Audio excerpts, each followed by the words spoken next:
Well-known urban legends can generally be found online, and we've said all that needs to be said, but some local urban legends that are passed around in certain places can only be shared by netizens.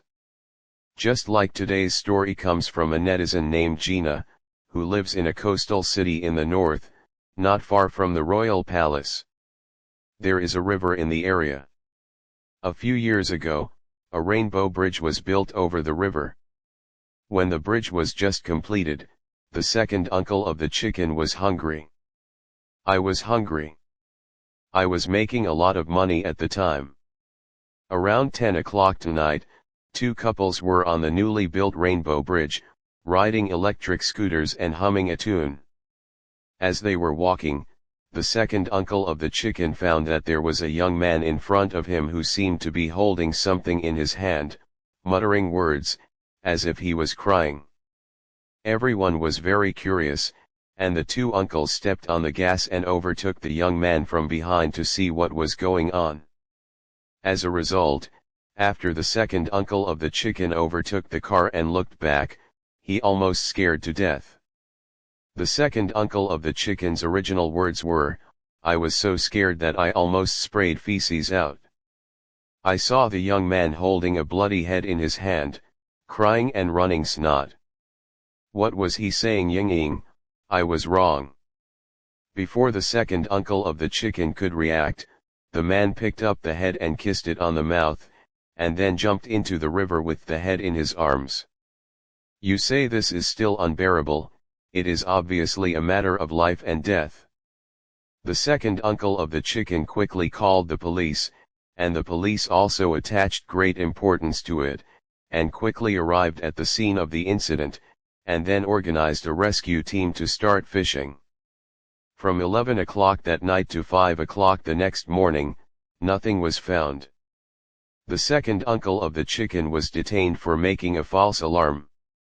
Fortunately, there was a relative in the family working in the bureau at the time, who found an acquaintance, and the second uncle of the chicken was spared from imprisonment. But since then, the second uncle of the chicken's fortune has plummeted. Running orders either had a tire blowout halfway, or the takeout was stolen, or inexplicable car accidents. During that time, his lips and legs were injured to varying degrees. Well, in a fit of anger, he was no longer hungry. But this matter is not over yet. Since the second uncle of the chicken saw that young man, people have encountered this matter one after another, all holding their heads and kissing them, and then jumping into the river. The nearby police station also received several such reports, but each time there was no clue. Then this matter spread locally, causing the local leaders to panic, saying, this matter has a bad influence here, and it must be clarified. Naturally, this matter fell on the local police. After the police held several meetings, they speculated that someone must be playing a prank. Therefore, the police force around this rainbow bridge was strengthened. Tonight there are police patrols, but no abnormalities were found.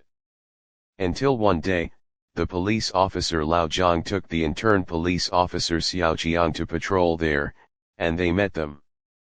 Good guy, he blocked him for several months, and finally blocked him. This Xiao Jiang was very excited and would rush up and ask the young man, "Who are you, what are you doing, come with us," and so on. But just as Xiao Jiang was about to rush up, he was stopped by Lao Zhang in a low voice. Then Lao Zhang grabbed Xiao Jiang and whispered to him to hurry up and leave. He wanted the suspect to leave. Xiao Jiang was very reluctant and had a dispute with Lao Zhang. As a result, Lao Zhang was anxious and said to Xiao Jiang fiercely, "Shut up, let you go quickly." After all, Lao Zhang was a senior, although Xiao Jiang was dissatisfied, he had no way. After returning to the office, Xiao Jiang couldn't figure it out and asked Lao Zhang, "Brother Zhang, why did we leave in a hurry without doing anything?" Lao Zhang took a puff of a cigarette and looked deeply at Xiao Jiang and said, Didn't you notice that the young man has no shadow later? Anyway, this matter was resolved. As for how to resolve it, no one knows, but the middle of the bridge was sealed for a few days, and no passage was allowed, and there were guards on both sides. Until later, we heard from relatives working in the bureau that this matter was finally clarified, but it was a bit mysterious. In the 1980s, there was a leather factory in the area, and a girl named Ying was the factory flower. A young man chased her for 3 years without success. Gradually, he went from good to entanglement. In the end, because of love and hate, he killed Ying. He also committed suicide by jumping into the river. At that time, there were some strange things happening, and later it was said to be suppressed by local masters. But because the bridge broke the seal when it was built, this thing came out again. The story was passed down to the end, and it became more and more mysterious. To scare others, many people said that if you are a young girl and meet this young man, you tell him I am Ying, he will cry and say you are not, and then explode your head. Well, see you next story.